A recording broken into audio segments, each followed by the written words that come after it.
Assalamualaikum warahmatullahi wabarakatuh. Saya Alif Cahya Utomo dalam kuliah cerdas bersama PGSD UMS. Kali ini episode yang akan kita bicarakan adalah fungsi logika dalam Microsoft Excel.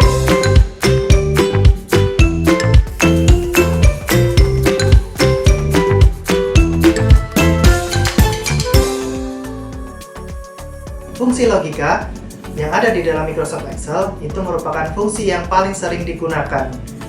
Ini sangat membantu ketika teman-teman semuanya dalam mengelola sebuah data atau angka-angka di dalam suatu Microsoft Excel filenya, seperti itu. Nah, simbol-simbol dari fungsi logika itu sendiri itu ada 5 macam ya. Yang pertama itu ada simbol kurang dari, yang kedua itu ada lebih dari, ketiga itu kurang dari sama dengan, yang keempat lebih dari sama dengan, dan yang kelima itu tidak sama dengan. Nah, penulisan simbol-simbol tidak sama dengan itu berbeda dengan penulisan simbol-simbol yang ada dalam bahasa Indonesia. Nah, kemudian rumus fungsi logika itu sendiri itu ada banyak sekali di dalam Microsoft Excel. Tapi yang paling umum digunakan itu hanya ada 4 macam. Yang pertama itu ada fungsi not, kemudian yang kedua ada fungsi AND, kemudian ada fungsi OR, dan yang keempat itu fungsi IF.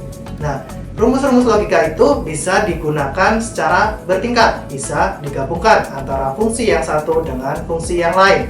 Misalkan fungsi IF dengan fungsi AND, fungsi IF dengan fungsi OR, ataupun yang lainnya, seperti itu.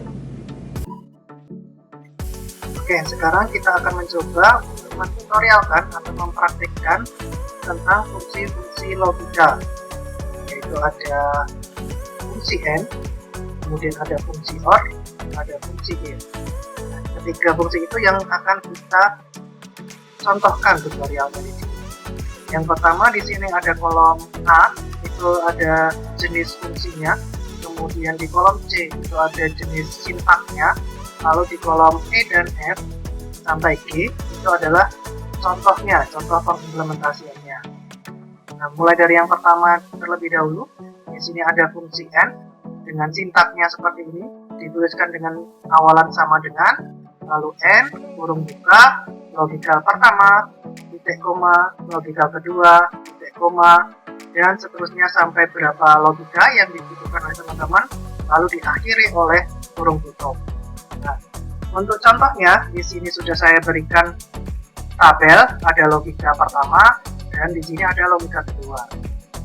Nah, berikut untuk pengimplementasiannya, kita ketikkan sama dengan, lalu N, kemudian kurung buka, lalu pilih selnya yang berada di logika pertama, lalu titik koma, pilih sel yang ada di logika kedua, setelah itu kurung tutup. Jika ada logika yang lain, maka bisa ditambahkan dengan titik koma yang lain. Jika sudah selesai, bisa kita klik Enter. Nah, di sini akan tertera hasilnya. Sama seperti yang di sini, kita akan copy, lalu kita pastekan di sel yang lainnya untuk melihat hasilnya. Nah, di sini hasil yang tertera adalah true, false, false, false. Nah, kenapa hanya true yang paling atas? Karena di sini rumus AND sifatnya jika logika satu true, logika kedua true, maka hasilnya true. Jika salah satu logika di sini entah itu logika 1 atau logika 2 ada yang false nilainya, maka hasilnya akan false. Lalu yang kedua, di sini ada fungsi OR. Fungsi OR sintaknya dimulai dengan sama dengan OR, logikal 1, logikal kedua, dan logikal seterusnya diakhiri dengan kurung tutup seperti itu.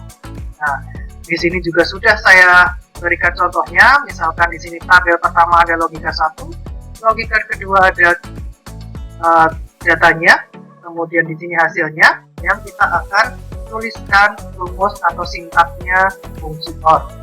Kita mulai dengan sama dengan, kemudian tulis OR, lalu kurung buka, di sini kita pilih logikal 1, kemudian titik koma, logikal kedua, lalu kurung tutup.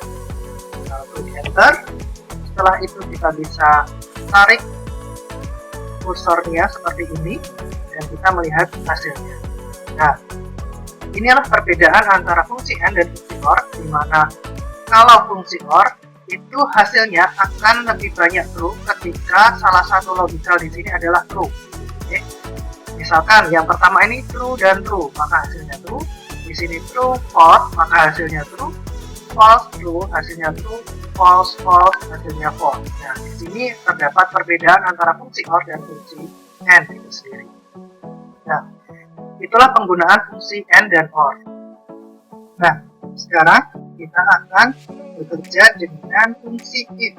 Fungsi if itu sintaknya dimulai dengan kata sama dengan, lalu if ada logical test, ada value if true, dan value if false. Nah, saya akan menerangkan terlebih dahulu.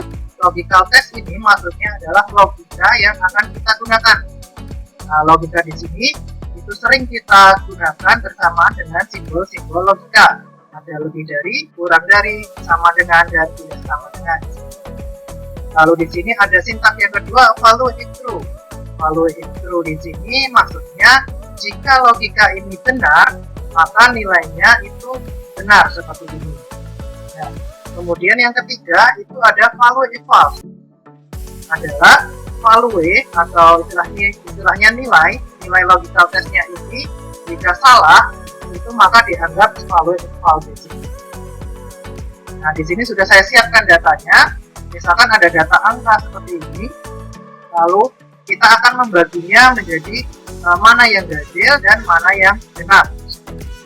Nah, untuk menentukan mana yang ganjil dan mana yang genap, maka data ini terlebih dahulu dibagi dua seperti itu ya, supaya bisa menentukan mana yang ganjil dan mana yang genap. Kalau genap itu berarti habis dibagi dua, sisanya 0, dan kalau ganjil itu masih sisa 1 ketika dibagi dua seperti ini.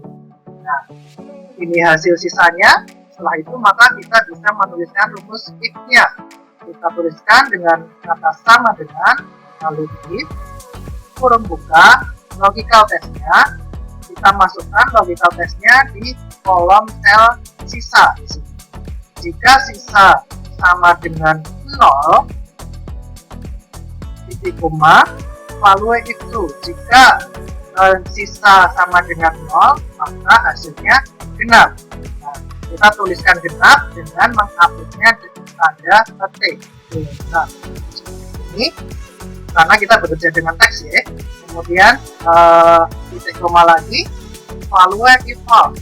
Jika salah itu, jika sisanya itu bukan 0, maka dituliskan ganjil. Kita update dengan tanda. Setelah itu kurung tutup, kemudian di enter. Nah, di sini akan tertera. Kita tarik sampai bawah. Nah, di sini akan menghasilkan sesuai dengan data yang di sini. Jika 58 dibagi 2, sisanya 0, maka dianggap genap. Jika 41 dibagi 2, sisanya 1, maka dianggap ganjil atau tidak sama dengan 0. Nah, itulah cara-cara menggunakan fungsi logika. Ada fungsi AND, fungsi OR, dan fungsi if. Kemudian untuk tingkat selanjutnya, teman-teman bisa menggabungkan antara fungsi if dengan fungsi OR, ataupun fungsi AND dengan fungsi if, ataupun ketiga-tiganya. Tergantung bagaimana pengelolaan data teman-teman semuanya. Itu membutuhkan berapa rumus. Yang paling sering digunakan itu adalah ketika teman-teman membuat rentang nilai. Jadi ketika ada sebuah daftar nilai, kemudian kita mau menggolongkan kategori A, kategori B, dan kategori yang lain, itu bisa menggunakan fungsi if bertingkat. Oke. Rumus fungsi if bertingkat itu sendiri sama seperti fungsi if ini. Perbedaannya itu adalah ketika di value if false di sini. Jadi penulisan yang pertama itu masih sama, kemudian penulisan di akhir value if false ini akan dituliskan rumus if lagi dengan kriteria atau logikal yang berbeda lagi. Ya, itulah pengimplementasian atau penggunaan fungsi-fungsi logika. Demikian pembahasan tentang rumus fungsi logika. Sampai jumpa episode berikutnya dalam Kuliah Cerdas bersama PGSD UMS. Saya Arif Cahaya Utomo undur diri. Assalamualaikum warahmatullahi wabarakatuh.